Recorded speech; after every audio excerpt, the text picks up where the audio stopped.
এখন শিশু মনে যেটা হয়, আমার এই প্রবণতা ছিল যে নতুন কিছু এক্সপ্লোর করা। ঢাকায় আসার প্রথম চিন্তা বা ধারণাটা আমি পাই হচ্ছে একটা বায়োস্কোপ থেকে। সদরঘাটের ছবিটা যখন এলো, এখানে আমার চোখ আটকে যায়। আরে বাস, এই জগৎ তো আমার চেনা না। আপনাকে যদি এখন কৃষিকাজ করতে বলা হয়, আপনি পারবেন? একদম রেডিলি তো পারবোই না। না। আচ্ছা, আপনি যে কাজটা করেন, যে কৃষিকাজ করে, তাকে যদি বলা হয় যে আপনি এটা পারবেন, সেও পারবে না।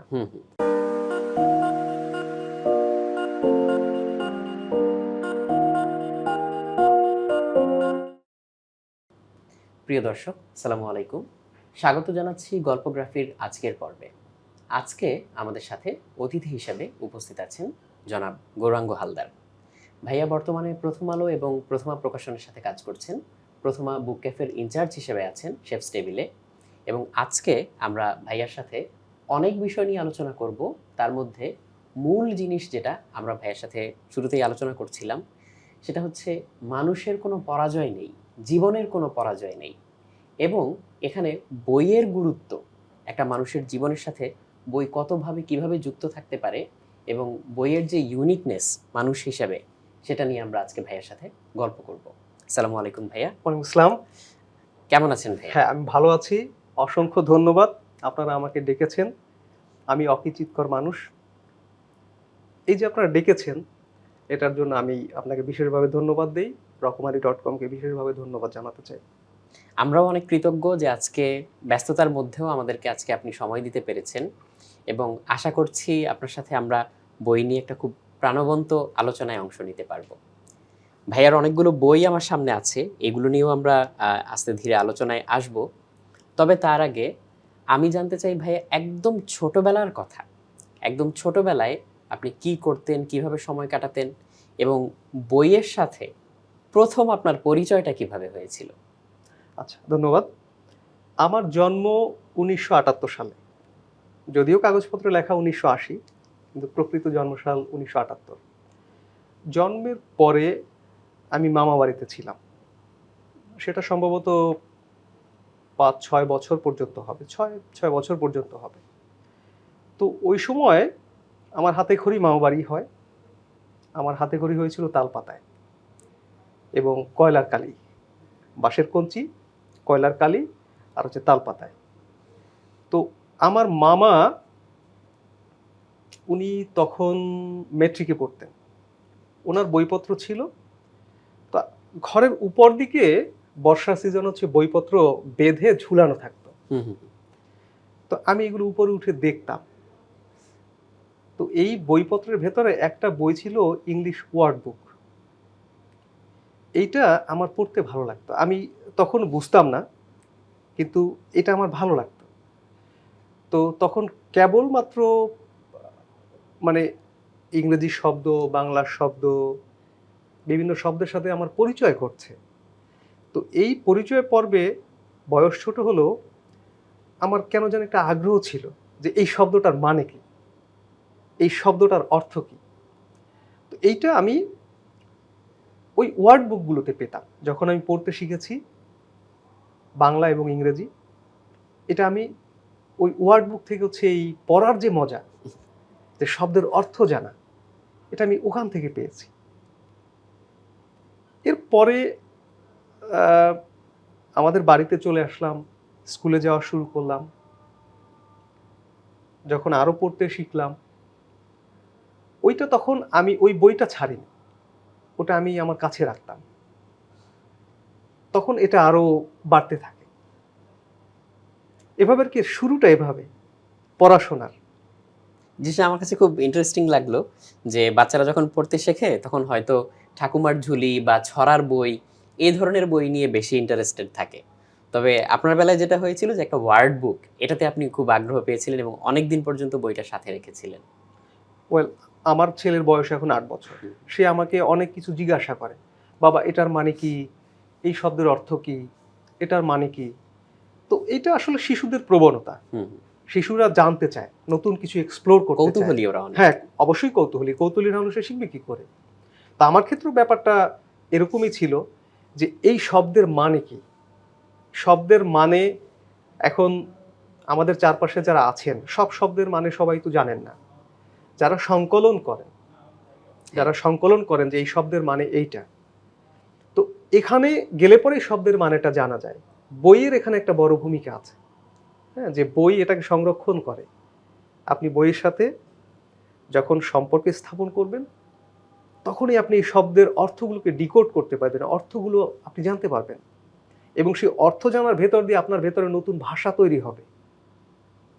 এই তো এভাবেই আর কি শুরু। বইকে কি তাহলে মানুষের একটা ইউনিক বৈশিষ্ট্য বা ক্যাটাগরি এরকম কিছু বলা যায়? এটা ওয়েল ইউনিক, কিন্তু এটা কোন অর্থে ইউনিক সেটা আমাদের বুঝতে হবে। আমি এটা বলতে চাই যে বইয়ের মানুষের প্রয়োজন কি? বই কেন? বই কেন? বই আমাদের দরকার কেন? অন্যান্য যে প্রাণী আছে তারা তো বই পড়ে না, না। বই তো তাদের দরকার নেই, কিন্তু জীবন তো ঠিক চলে যায়। হ্যাঁ। মানুষের কেন দরকার? আমি মনে করি এটার একটা বড় কারণ হচ্ছে আপনার মানুষ বিস্মৃত পরায়ণ বা বিস্মৃতি প্রবণ। 1 ঘন্টা আগে আমি যা ভেবেছি, যা চিন্তা করেছি, এক্স্যাক্টলি আমি সেটা এখন রিকল করতে পারি না। না। 2 দিন আগে, 1 সপ্তাহ আগে, 1 মাস আগে, 1 বছর আগে, বছর আরো কয়েক যুগ আগে, হাজার বছর আগে, এইটা মানুষ রিকল করতে পারে না। না। এইটা তার স্মৃতির, তার যে মেমোরি, তার মেমোরির ধরনই এইটা। তার মেমোরির ধরনই হচ্ছে, এটাকে ইংলিশে বলা যাবে ট্রানজিটরি অর ভোলাটাইল। হ্যাঁ, আপনি ভালো বুঝবেন, আপনি যেহেতু বিজ্ঞানের মানুষ। হ্যাঁ, ধরনটা হচ্ছে ভোলাটাইল। হ্যাঁ। তো যেহেতু তার স্মৃতি অস্থায়ী, ক্ষণস্থায়ী, তার বাস্তব জীবন চালানোর জন্যই তাকে হচ্ছে এটা রিকল করতে হয়। এখন রিকল করার উপায় কি? সব তো আমি রিকল করতে পারি না। তখন সে কোথাও ছাপ রেখেছে, দাগ দিয়েছে, যে এই দাগ দিলাম, এই ছাপ দিলাম, এইটা দেখে সে আবার সেটা মনে করতে পারে। এই প্রক্রিয়ার ভেতর দিয়েই মানুষ, আমার যেটা ধারণা, এই প্রক্রিয়ার ভেতর দিয়ে মানুষ হচ্ছে কোনো কিছু সংরক্ষণ করা, তার ভাবনা, তার চিন্তা, সে যেটা ভেবেছে এটা সংরক্ষণ করার দিকে যায়। যখন সংরক্ষণ করা শুরু করে সেখান থেকেই মানে কোনো কিছু আদল দেয়া, একটা বইয়ের আদল দেয়া। বই তো অনেক পরে এসছে। ধরেন আপনি মেসোপটেমিয়া সভ্যতার কথা যদি আপনি চিন্তা করেন, হ্যাঁ, সেখানে এই যে মাটির ফলকে কিউনিফর্মের কথা যদি আপনি চিন্তা করেন, কিউনিফর্ম, হ্যাঁ, যে টেমপ্লেটগুলো ছিল, মাটির যে ফলক, সেই ফলকে ছাপ দেওয়া ছিল, ছাপ, সেটা এখন মানুষ সেটা এখনো ডিকোড করতে পারে।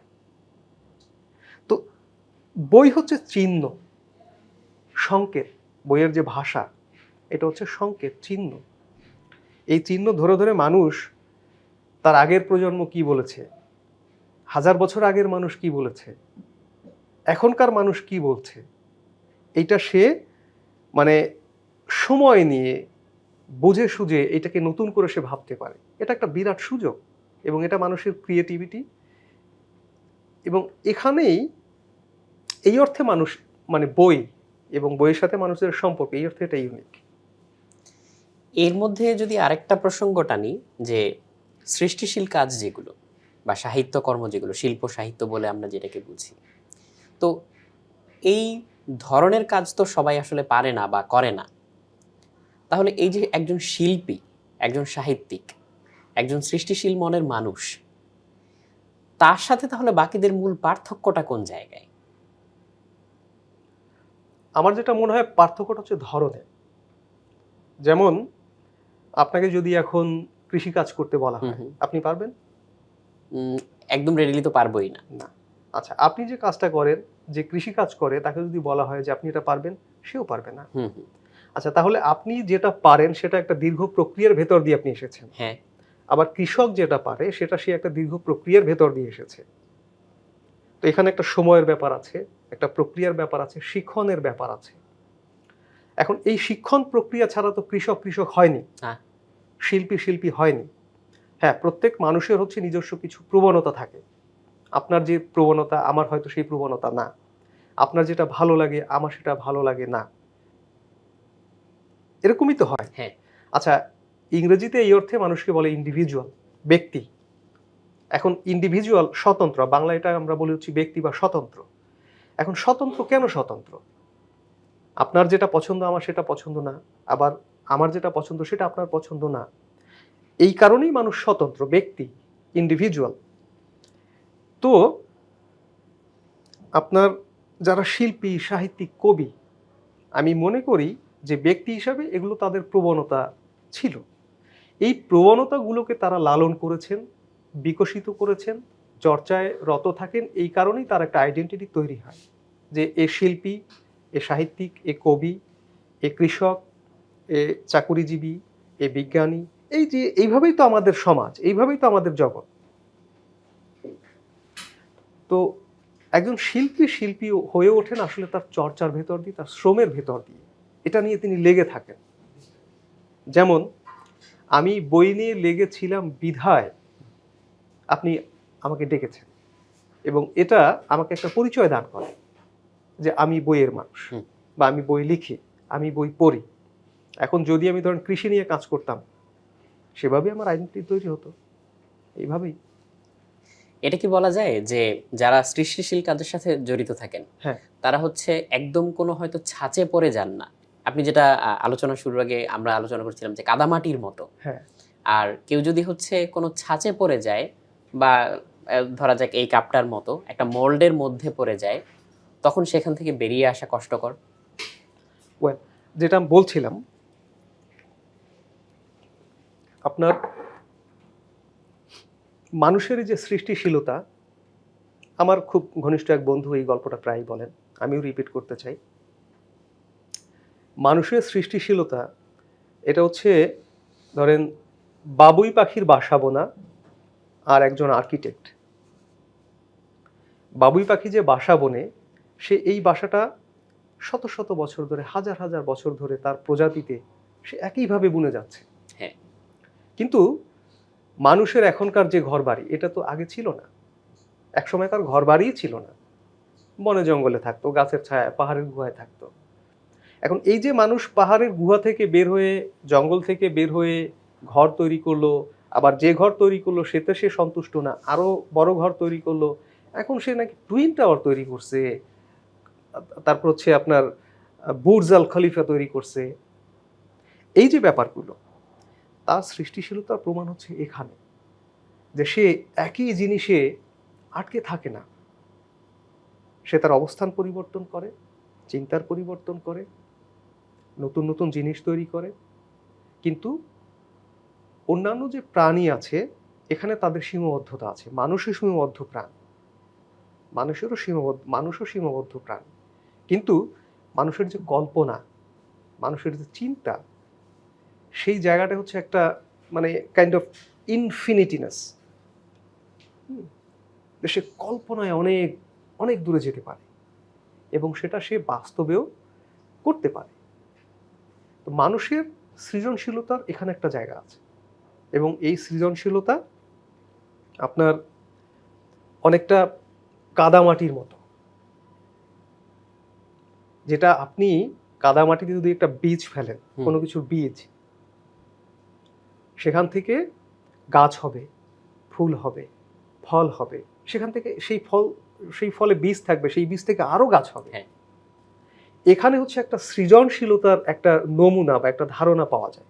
হ্যাঁ, কিন্তু যেটা একবার তৈরি হয়ে গেল, কাদামাটি যদি আপনি ধরেন, এই মগটাই তৈরি হলো কাদামাটি দিয়ে, তৈরি হওয়ার পরে এটা কাইন্ড অফ ডেড। এর উপরে যদি আপনি বীজ ফেলেন, কিছু হবে না, আর সম্ভব না। কারণ সে একটা আকার নিয়ে নিয়েছে, এবং এই আকারটা অনর, এটার আর কোনো পরিবর্তন নেই, এটা নিরস, এটা পোড়া, এর ভেতরে কোনো সজীব উপাদান নাই সাধারণ অর্থে। তো সৃজনশীলতায় আমি মনে করি মানুষের ভেতর একটা শিশু মন থাকা খুব গুরুত্বপূর্ণ। শিশুর জগৎ হচ্ছে full of fantasy, full of imagination, তার কল্পনার জগৎ, অনুভূতির জগৎ, বুদ্ধির জগৎ না। বুদ্ধির জগৎ হচ্ছে এটা তৈরি করতে পারে, কিন্তু কল্পনার জগৎ এটা তৈরি করে না, তৈরি করার চাইতে আরো বেশি কিছু করে। সে এমন এমন জগতে ঘুরে বেড়ায় যেটা আমাদের এই বাস্তবতায় নাই। মজার ব্যাপার হচ্ছে সেটাই বাস্তবতা তৈরি করে। আপনি বলছিলেন কমিক্সের কথা, হুম হুম হ্যাঁ? আপনি দেখেন কমিক্সের যারা ক্রিয়েটর, ফুল অফ ইমাজিনেশন, কিন্তু মানে it making business over the world, হ্যাঁ। মিলিয়নস অফ ডলার বিজনেস, এবং সেটা বাস্তব। তো এই ক্রিয়েটিভিটি লালন করা, এটার জন্য হচ্ছে বইও একটা গুরুত্বপূর্ণ ভূমিকা রাখে, কারণ বই ইটসেলফ ক্রিয়েটিভিটিরই ফসল। প্লিজ। ভাইয়া, আপনার পার্সোনাল লাইফে আসতে চাচ্ছিলাম, যে স্ট্রাগলগুলোর মধ্যে দিয়ে গিয়েছেন এবং পুরো সময় জুড়ে বই আপনার সাথে ছিল, সেখানে যদি আমি বলি যে কয়েকটা টার্নিং পয়েন্ট যেগুলো আপনাকে হচ্ছে আজকের এই অবস্থানে নিয়ে এসেছে, তার মধ্যে কি কি থাকতে পারে? যেমন ধরেন একটা হতে পারে যে আপনার ঢাকায় আসা, এটা নিয়ে যদি আমাদের কিছু বলতেন। আমি মনে করি প্রত্যেক মানুষের জীবনেই বৈচিত্র্যে ভরা, হুম। আনন্দ, বেদনা, হতাশা, আশা, সব কিছু নিয়েই মানুষের জীবন। আমিও তার বাইরের কেউ নই, এগুলো নিয়েই আমার জীবন। এখন ব্যক্তিগত কথা বলাটা কিছুটা আমার জন্য, আমি সংকোচ বোধ করি, কিন্তু যেটা ইংরেজিতে বলে I am what I am. এখন আমার জীবনে যেসব ঘটনা ঘটে গেছে, যার ভেতর দিয়ে আমি বেড়ে উঠেছি, যার ভেতর দিয়ে আমি এখানে এসেছি, সেগুলো সব ট্রু, সত্য, এবং আমি মনে করি সত্য প্রকাশে মানে সংকোচ করা উচিত না।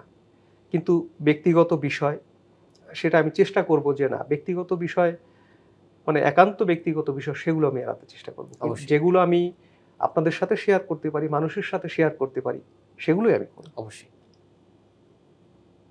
তো যেটা আমি আগে বলছিলাম, আমার জন্ম 1978 সালে। আমি ঢাকায় আসি প্রথম আন্দাজ 1988 সালের দিকে হবে, অর্থাৎ তখন আমার বয়স 10 বছরের মতো। ঢাকায় আসার প্রথম চিন্তা বা ধারণাটা আমি পাই হচ্ছে একটা বায়োস্কোপ থেকে। গ্রামে বৈশাখী মেলায় হচ্ছে এক লোক বায়োস্কোপ দেখাতো, ওই লোকটার আবার হচ্ছে একটা দাঁত পিতল দিয়ে বাঁধানো থাকতো, একটা পিতলের দাঁত। আমরা সেটাকে মনে করতাম সোনার দাঁত, হ্যাঁ, সবসময় পরিষ্কার রাখতেন চকচকে, আমরা মনে করতাম যে এটা সোনার দাঁত। তো উনি খুব চমৎকার একটা খঞ্জনি আছে, এটা বাজিয়ে বাজিয়ে এই বায়োস্কোপ দেখাতেন মেলায়। এটা ছিল আমাদের মেলায় যাওয়ার একটা প্রধান আকর্ষণ। উনি বর্ণনা দিতেন, খুব চমৎকার বর্ণনা। তো ওই বায়োস্কোপে অনেক ধরনের ছবি, লালবাগ কেল্লার ছবি, নবাব প্যালেসের ছবি, পুরান ঢাকার ছবি, গুলিস্তানের ছবি, সদরঘাটের ছবি। সদরঘাটের ছবিটা যখন এলো, এখানে আমার চোখ আটকে যায়। আরে বাস, এই জগৎ তো আমার চেনা না। যে গ্রামের পরিবেশে আমি বড় হচ্ছি, এটা তো দেখতে ওই রকম না। নানান রকমের গাড়ি, রাস্তাঘাট অন্যরকম, বড় লঞ্চ, মানে একটা সম্পূর্ণ অপরিচিত ভিন্ন একটা জগৎ। এখন শিশু মনে যেটা হয়, আমার এই প্রবণতা ছিল যে নতুন কিছু এক্সপ্লোর করা। তো আমি মনে মনে ঠিক করে ফেললাম যে আমি ঢাকা যাব। তো ঢাকা কিভাবে যাওয়া যায়, এটা আমি হচ্ছে বিভিন্ন লোকের কাছ থেকে খবর নিলাম। খবর নিয়ে তো তখন আমার কাছে আমি 20 টাকা 50 পয়সা সংগ্রহ করেছিলাম। তখন আমার বয়স কিন্তু 10 বছর। তো 10 বছরের ছেলেদের কিন্তু মানে কিছু বোঝেন এটা ভাবার উপায় নাই। বোঝে, অনেক কিছু বোঝে, কারণ ওদের জগৎ আছে। তো এরপরে আমি ওইটা নিয়ে আমার বাড়ি থেকে লঞ্চ ঘাট হচ্ছে ধরেন 15 কিলো বা 20 কিলোর মতো হবে। এই 20 কিলোর আমি 10 কিলো হাঁটলাম, বাকি 10 কিলো টেম্পো, আমাদের টেম্পো বলতো, টেম্পোতে করে হচ্ছে আসলাম। বাড়িতে জানতো না, এটা তো পালানো, কাউকে বললে আসতে দেবে? এটা সম্ভব? তো এরপরে লঞ্চ ঘাটে এলাম। লঞ্চ ঘাটে এসে যখন আমি লঞ্চ দেখি, আমার তো চোখ ছানা ভরা হয়ে যায়। আরে সর্বনাশ, এত বড় একটা নৌকা এটা হতে পারে, এবং সেটা পানিতে ভেসে আছে, এত বড়, ঘরের মতো। তো তখন এই যে যেটা আমরা বলছিলাম, full of fantasy, full of imagination, বিস্ময়। তো ওই জগৎটা ছিল হচ্ছে আমার কাছে বিস্ময়ের জগৎ। সব কিছুই বিস্ময়কর। লঞ্চের বড় একটা ইঞ্জিন, তার সাইলেন্সার, ধোঁয়া বেরোচ্ছে বলে সর্বনাশ, কি ব্যাপার। আর নদী, ওই নদী তো আমি কোনোদিন দেখিনি। হুম। তো আমি কল্পনার জগতে ঢুকে গেলাম। আমার কল্পনার জগৎ, সবকিছু বাস্তব, কিন্তু আমার কাছে এটা কল্পনার জগৎ। যাই হোক, লঞ্চে করে আমি ঢাকা এলাম। ঢাকা এসে আমি সংক্ষেপে বলছি, মানে ইন ডিটেইল বলতে আসলে অনেক সময় লাগবে, হ্যাঁ, সংক্ষেপ করে আমি বলছি। অবশ্যই। ঢাকা এলাম, সারা রাত লঞ্চে ঘুরে বেড়ালাম, দোতলায় যাই, ছাদে যাই, নিচে যাই, মানুষজন দেখি। এই দেখতে দেখতে হচ্ছে ভোরবেলা এসে সদরঘাট নামলাম। সদরঘাট নেমে আমার সেই বায়োস্কোপের জগৎ, সেই ছবির জগতে আমি ঢুকে গেলাম। তো ঢুকে সকালে নাস্তা করলাম দোকানে। সেও এক নতুন অভিজ্ঞতা, কারণ দোকানে আমরা কোনোদিন নাস্তা করিনি। দোকানে পরোটা খেলাম, বাসায় তো আমরা ভাত খেতাম, দোকানে পরোটা খেলাম, সবজি খেলাম। খেয়ে আমি সদরঘাট দিয়ে হচ্ছে ঘোরাফেরা শুরু করলাম। সদরঘাটের একবার মানে ওই মাথায় যাই, একবার ওই মাথায় যাই, এই করে করে আমি হেঁটে হেঁটে রায়শা বাজারে মোড় আসলাম। আবার গ্রামে বসে শুনেছিলাম যে ইংলিশ রোড নাকি খুব ভয়ঙ্কর জায়গা, ওখানে নাকি লোকজন ধরে রেখে দেয়। তো খুব ভয়ে ভয়ে লোকজনের কাছে জিজ্ঞাসা করতে করতে করতে করতে আমি ইংলিশ রোড ধরে নর্থ সাউথ রোড ধরে গুলিস্তান এলাম। গুলিস্তান এসে এখন আবার আমার চিন্তা হচ্ছে যে আমি হারিয়ে না যাই। তো আমি যে জায়গাগুলো দিয়ে এসছি ওই জায়গাগুলোতে হচ্ছে আমি কোনো না কোনো একটা মার্ক, ল্যান্ডমার্ক, এটা আমি মনে রাখতাম যে এই জায়গার ল্যান্ডমার্ক কি। তো এইটা মনে রেখে রেখে গুলিস্তান এলাম। গুলিস্তান থেকে নবাবপুর হয়ে টিপু সুলতান রোড, টিপু সুলতান রোড ধোলাইখাল, ধোলাইখাল থেকে ঘুরে নারিন্দার ওই দিকটা দিয়ে দেন আবার ধোলাইখালের রাস্তা দিয়ে রায়শা বাজার মোড় এলাম। তখন মোটামুটি বিকেল হয়ে গেছে। তো কিছু খেয়েছি আর কি। খেয়ে রায়শা বাজার মোড়ে যখন এলাম তখন চিন্তা হলো যে আমি রাতে কোথায় থাকব। এখন মানুষ রাস্তায় ঘুমায়, লঞ্চ ঘাটে ঘুমায়, বাস স্ট্যান্ডে ঘুমায়, ট্রেন স্টেশনে ঘুমায়, এটা তো আমি জানি না। জানলে হয়তো আরো কয়েকদিন থেকে যেতাম। মানুষ এখানে ঘুমায় না এটা আমি জানি, কারণ আমরা কোনোদিন তো এই দৃশ্য গ্রামে দেখিনি। ঘর ভাঙা হোক, পুরনো হোক, বড় হোক, মানুষ ঘরেই ঘুমায়। তো এই করতে করতে যখন সন্ধ্যা ঘনিয়ে এলো তখন বললো যে না, আমার তো ঘুমানোর জায়গা নাই, আমি ঘুমাবো কোথায়। এই চিন্তা করে পরে এবার চিন্তা করলাম যে তাহলে আবার গিয়ে লঞ্চে উঠি, বাড়ি যাওয়া যাবে, বাড়ি গিয়ে ঘুমাবো। তো সারাদিন ঘুরে সন্ধ্যার আগে আগে হচ্ছে আবার গিয়ে লঞ্চে উঠলাম। লঞ্চে উঠে বাড়ি ফিরে গেলাম। বাড়ি যখন ফিরে গেলাম তখন বাড়িতে গিয়ে দেখি তো সবাই কান্নাকাটি করছে। তো এইটা হচ্ছে আমার প্রথম ঢাকা আসার কাহিনী, প্রথম ঢাকা আসার স্টোরি। এটা এটা 1988-র দিকে হবে, এটা প্রথম। এছাড়া ভাইয়া আরেকটা টার্নিং পয়েন্টের কথা আপনি বলছিলেন 2004-05 সালে ঢাকা বিশ্ববিদ্যালয়ে একটা ঘটনা। সো সেটা নিয়ে যদি আমাদের কিছু বলতেন। আচ্ছা, তো এরপরে গ্রামের স্কুলে আমি পড়ালেখা করি। অনেক কাজ করেছি আমি গ্রামে, বিভিন্ন রকমের কাজ। গ্রামের মানুষ যা করে, কৃষিকাজ, ট্রাক্টর চালানো, রিক্সা ভ্যান চালানো, তারপরে কুলির কাজ করা, মজুরের কাজ করা, যা আমরা চারপাশে দেখি, এই সব কাজেই আমি আমার কিশোর বয়সে করেছি। এবং এগুলোর আরো স্টোরি আছে। হ্যাঁ, আমি শুধু এইটুকু বলবো যে আমাদের থানায়, আমাদের উপজেলায় যে রাস্তাঘাট, যে ব্রিজ কালভার্ট, সেই রাস্তাঘাট, সেই ব্রিজ কালভার্টগুলো করা ছিল আমার বাবার হাতে। এবং তার করা রাস্তায়, তার তৈরি করা রাস্তায় আমি রিক্সা চালিয়েছি, তার তৈরি করা রাস্তায়। এটা এটা অন্য একটা, মানে অন্য একটা গল্প, আমি ওই দিকে যাব না। তো এই কাজগুলো করার ভেতর দিয়ে আমি সমাজ, পরিবেশ, মানুষের সাথে মানুষের সম্পর্ক, এটা কতটা সহযোগিতার, কতটা অসহযোগিতার, কতটা নির্মম, কতটা ভালোবাসার, এই কাজগুলোর ভেতর দিয়ে আমি জেনেছি। এরপরে অনেক ঘটনা অঘটনের পরে আমি আবার 2001 সালে ঢাকা আসি। তো এই যেটা আবার বলছি, এর ভেতরে আমি আরো অনেকবার ঢাকায় এসেছি, কিন্তু ঢাকায় এসে আমি টিকতে পারিনি। আমি থাকতে পারতাম না, ঢাকা আমি সহ্য করতে পারতাম না। ঢাকা আমার কাছে বিষের মতো ছিল।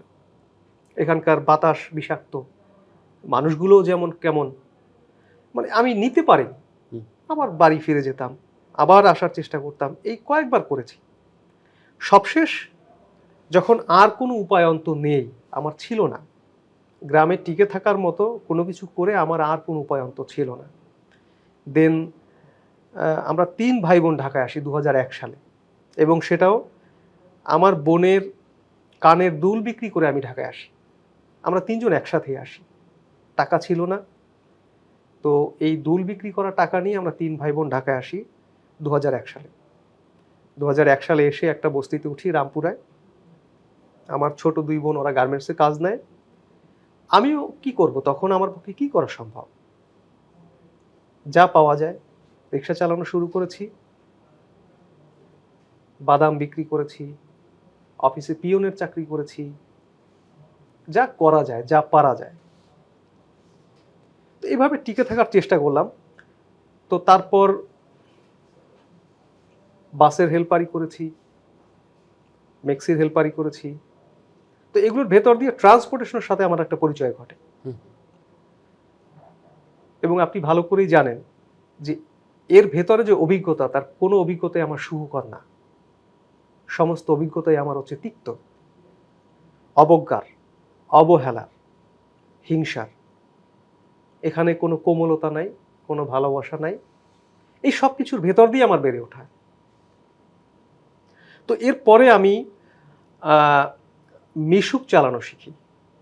আবার আমি মিশুক চালানো শিখে মিশুক ঢাকা থেকে কিনে আমি গ্রামেও নিয়ে গিয়েছিলাম, গ্রামেও আমি চালিয়েছি, দেন আবার ঢাকায় এসেছি।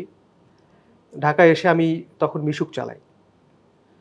তো ওই সময় একদিন আমি খামার বাড়ি মোড়ে বসে আছি, তো এক ভদ্রলোক আসলেন, বললেন যাবেন কোথায়, ঢাকা বিশ্ববিদ্যালয়ে, চলে।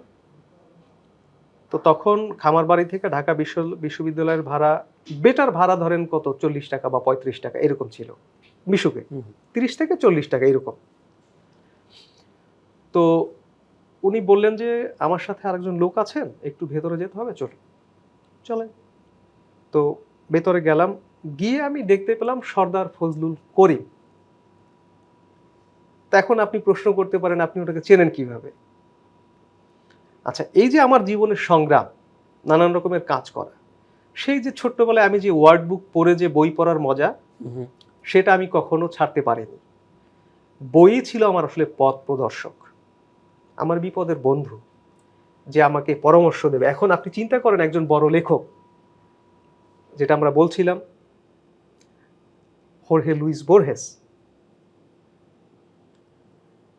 এই মাপের, এই ধরনের, রবীন্দ্রনাথ ঠাকুর, কাজী নজরুল ইসলাম, মধুসূদন দত্ত, বিভূতিভূষণ বন্দ্যোপাধ্যায়, শরৎচন্দ্র, বঙ্কিম, আপনার আলাওল, কায়কোবাদ,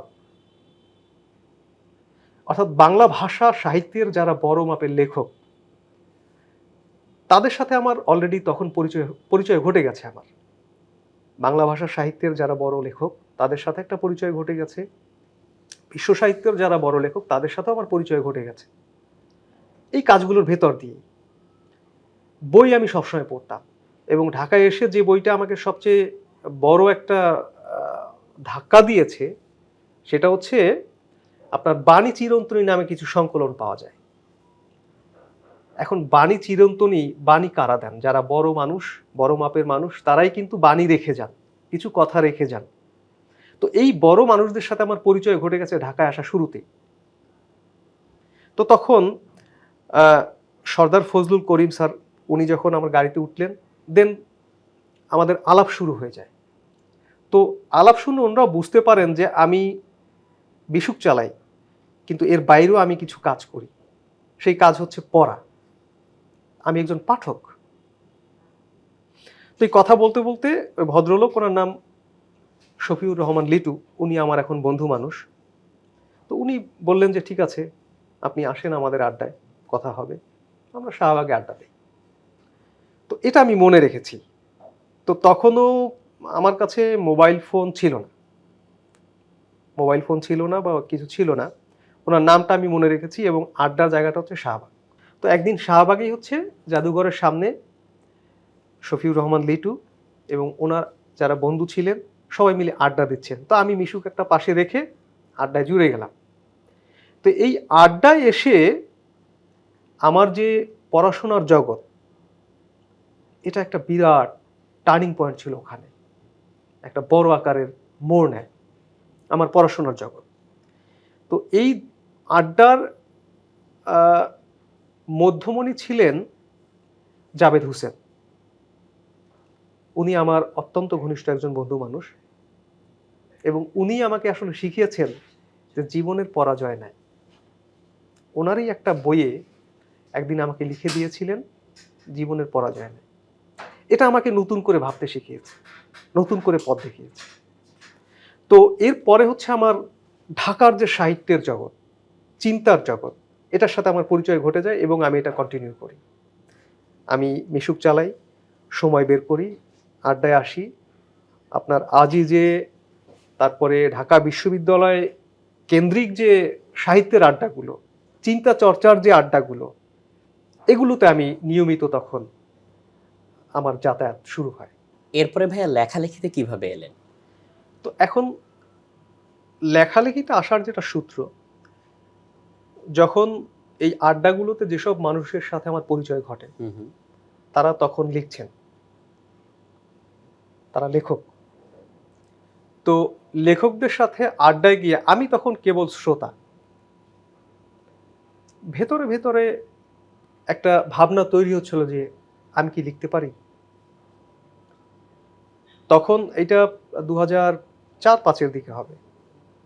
তো 2004-05 দিকে ও 2004-05 এর এই সময়ের ভেতরে হচ্ছে আমার মার্কসের ক্যাপিটাল অনেকটাই পড়া হয়ে গেছে এই সময়। তো তখন আমার মনে হলো যে আমি কি লিখতে পারি। এটা থেকে আমি নিজে কিছু লেখার চেষ্টা করলাম। সেটা আমি কোথাও প্রকাশ করিনি। নিজে লিখতাম, ফেলে দিতাম, আবার লিখতাম, ফেলে দিতাম, এগুলোই আমি করতাম।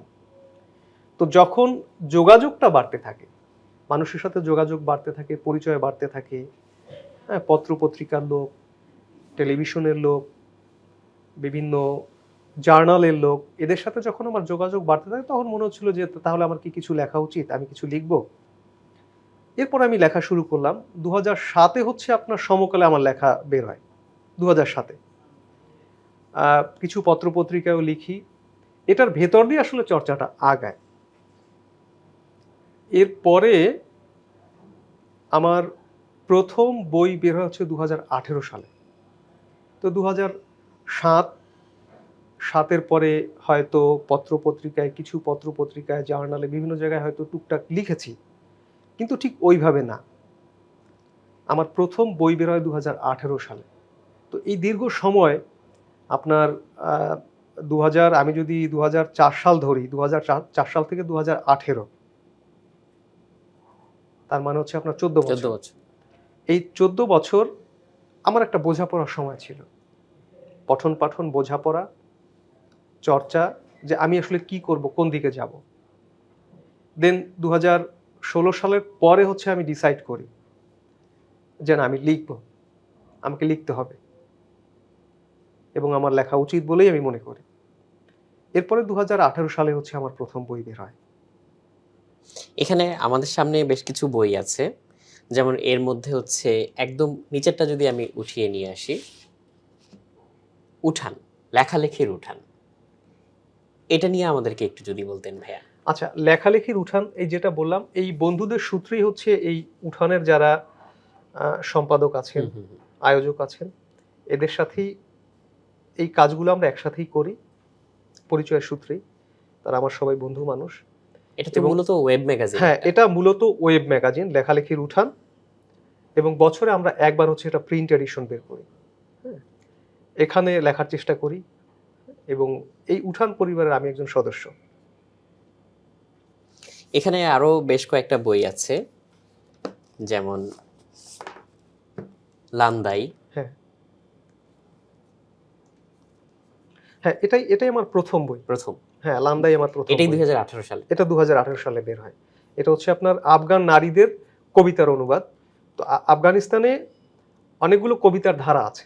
হুম। একটা ধারা হচ্ছে আপনার লান্দাই, এটাকে বলে লান্দাই বা উচ্চারণ ভেদে লান্দে। এটার বাংলা অর্থ হচ্ছে ছোট বিষাক্ত সাপ। অর্থাৎ এখানে যে কবিতাগুলো আছে সেটা 2 লাইনের ছোট ছোট কবিতা, কিন্তু অনেকটা কি হাইকুর মতো?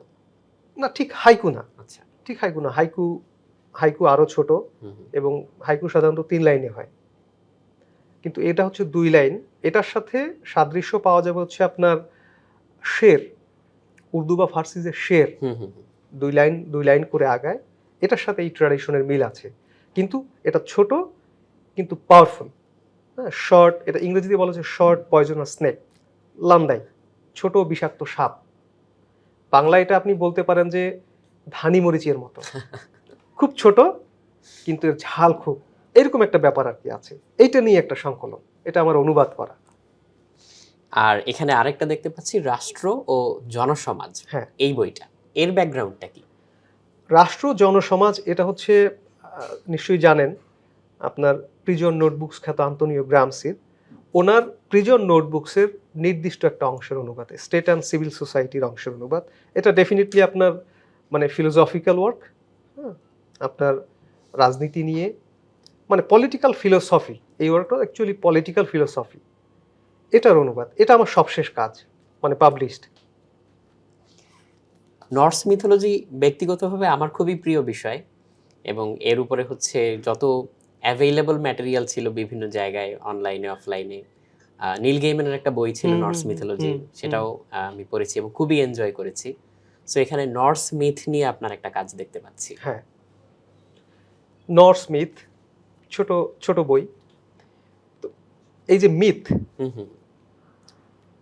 মানুষের যেসব জ্ঞান, কাজ, ঘটনা, সৃষ্টি, যেগুলোকে আর ইতিহাসে ধরা যায় না, ইতিহাসে সন্তারিকের ব্যাপার থাকে। মানুষের যেসব বিষয় আর ইতিহাসে ধরা যায় না, সেইটা হচ্ছে মিথে পাওয়া যায়, সেটা মিথের জগৎ। কিন্তু মিথ অত্যন্ত গুরুত্বপূর্ণ। আমাদের বাস্তব জগৎ বুঝতে হলে মিথ বোঝা খুব গুরুত্বপূর্ণ বিষয়। আপনি এখনকার জগৎ যদি চিন্তা করেন, প্রেজেন্ট যে জগতে আমরা বাস করি, এই জগৎ আপনি দেখতে পাচ্ছেন যে এখানে প্রচ্ছদে একটা যুদ্ধের ছবি।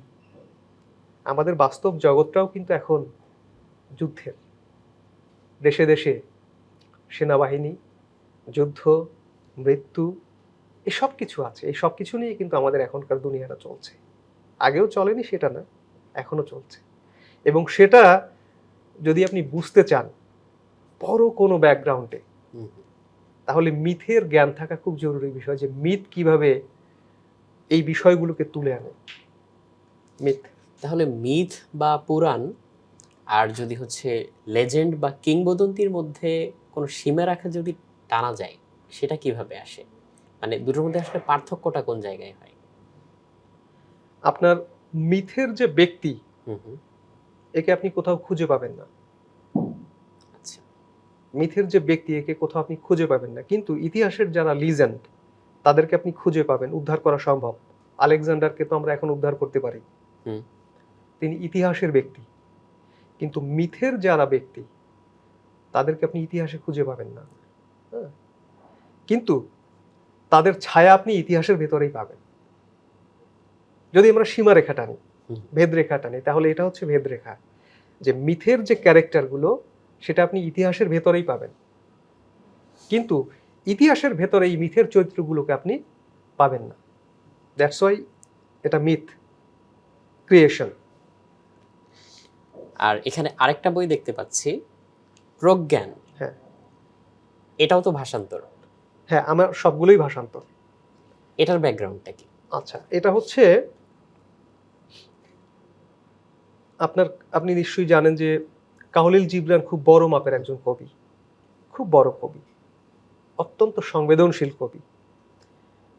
তো আমার এই পঠন পাঠনের ভেতরে হচ্ছে জিবরান ছিলেন। তো এটার সূত্রে আমি একদিন নিউ মার্কেটে কিছু বই খুঁজতে যাই। তো এই বই খুঁজতে খুঁজতে ছোট্ট একটা বই পেলাম, খুব জীর্ণ শীর্ণ অবস্থায়। তো এই বইটা ছিল হচ্ছে আপনার জিবরানের 13টা বিভিন্ন গ্রন্থের নির্দিষ্ট কিছু অংশ নিয়ে, নির্দিষ্ট কিছু অংশ বা কোট নিয়ে হচ্ছে একটা সংকলন। তো এটা আমার পড়ে খুব ভালো লাগে, যে তার চুম্বক যে অংশগুলো সেটা নিয়ে একটা সংকলন। তো এই সংকলনটা পরে চিন্তা করি যে না, আমি এটা অনুবাদ করব। তারপরে এটা অনুবাদ করি। এটা এটা এটা বের হয় হচ্ছে 2019 সালে। 19 সালে। হ্যাঁ। আর লাস্টে হচ্ছে এটা ব্যাবিলনের হৃদয় হতে। হ্যাঁ, এটা এটা গত মেলায় এসছে। এটা ব্যাবিলনের হৃদয়তে, এটাও কবিতার অনুবাদ। এই কবির নাম হচ্ছে আনোয়ার ঘানি, উনি ইরাকের একজন কবি। তো ওনার সাথে আমার পরিচয় হয় মেলার আগে, 2020 সালের দিকে সম্ভবত। তো তারপর উনি আমাকে কিছু কবিতা পাঠান আর কি ওনার, পরে এটা আমি অনুবাদ করি। উনি ইংরেজিতে লিখেছেন, আমি ইংরেজি থেকে অনুবাদ করেছি। এটা এটা হচ্ছে গত বই মেলায় বের হয় এটা। এরপরে ভাইয়া কোন ধরনের কাজ করতে চান, বা এরকম কি কোনো আপনার ইচ্ছে আছে যে অমুক কাজটা আমার খুবই ভালো লেগেছে, এটাকে আমি হচ্ছে অনুবাদের মাধ্যমে আনতে চাই, বা এই জিনিসটাকে নিয়ে কাজ করতে চাই, এরকম কিছু কি আপনার মাথায় আছে, মনে আছে এখন? হ্যাঁ, এরকম একটা ভাবনা আমার আছে। এটা হচ্ছে আমার আরো 2টা বই হচ্ছে অনুবাদ করা আছে। এটা মানে টু বি পাবলিশড, হ্যাঁ, পাবলিশড হবে। তো এটার একটা হচ্ছে আপনার ফরাসি দার্শনিক আলাবাদিউ, ওনার একটা কাজ, এটা হচ্ছে মুভমেন্ট নিয়ে। এটার আমি অনুবাদ করেছি, এটা বেরোবে। খুব বেশি বড় না, 100 পাতার মতো হবে বইয়ে। আর একটা কাজ আমি করেছি, এটা মোর দ্যান 300 পেজেস। এই বইটা হচ্ছে আপনার ইকোলজি নিয়ে। ইকোলজিতে আমার ইন্টারেস্ট আছে। তো ইকোলজির এই বইটার নাম হচ্ছে মার্কসেস ইকোলজি। বইটার লেখক হচ্ছেন জন বেলামি ফস্টার, মান্থলি রিভিউ প্রেস থেকে বেরিয়েছিল। এটার আমি অনুবাদ করেছি, এটাও বেরোবে। এই 2টা কাজ আমার করা আছে। আর কারেন্টলি এখন আমি যেটা করছি সেটা হচ্ছে আপনার অক্টাভিও পাস, আপনার স্প্যানিশ লেখক এবং খুব বড় মাপের কবি উনি। অক্টাভিও পাজের ওনার দি চিলড্রেন অব মায়ার এই নামে একটা বই আছে। বইটা মূলত কবিতা নিয়ে আলাপ, কবিতা নিয়ে আলাপ, কিন্তু এই আলাপ শিল্প, সাহিত্য, অর্থনীতি, রাজনীতি, দর্শন, মিথ, নানাবিধ বিষয়ে আলাপ গেছে। দুর্দান্ত একটা আলাপ। এটা নিয়ে আমি কাজ করছি। এটা প্রায় শেষের পথে, এটা বের করতে চাই। এইটা এখন আছে এবং আমার ফিউচার প্ল্যান হচ্ছে আমি ইকোলজিক্যাল ট্র্যাকের কিছু কাজ আমি করতে চাই ইকোলজি নিয়ে। এবং আপনাকে আমি বলতে চাই, আমি বহুগামী। বহুগামী এই অর্থে, ধরেন কোনো একটা নির্দিষ্ট বিষয় নিয়ে কাজ আমি করতে পারি এবং করাটাই উচিত। তাতে যেটা হয়, ওই কাজ নিয়ে হচ্ছে কিছু একটা দাঁড়ায়, কিন্তু আমার আগ্রহ অজস্র ধারায়। আমার শিল্পে আগ্রহ আছে, সাহিত্যে আগ্রহ আছে, কবিতা, গল্প, উপন্যাস, ইতিহাস, অর্থনীতি, রাজনীতি, দর্শন, ধর্ম। অর্থাৎ আমি এটা এক কথায় বলতে চাই, মানুষের যে কোনো বিষয় হচ্ছে আমার আগ্রহের বিষয়। আমরা আজকে আমাদের সময়ের একদম শেষ প্রান্তে চলে এসেছি। ধন্যবাদ প্রিয় দর্শক, আপনাদের সাথে পরবর্তী পর্বে আবারও দেখা হবে সেই আশাবাদ ব্যক্ত করে আজকে আমরা বিদায় নিয়ে নিচ্ছি। সবাই ভালো থাকবেন, সুস্থ থাকবেন, বইয়ের সাথেই থাকবেন।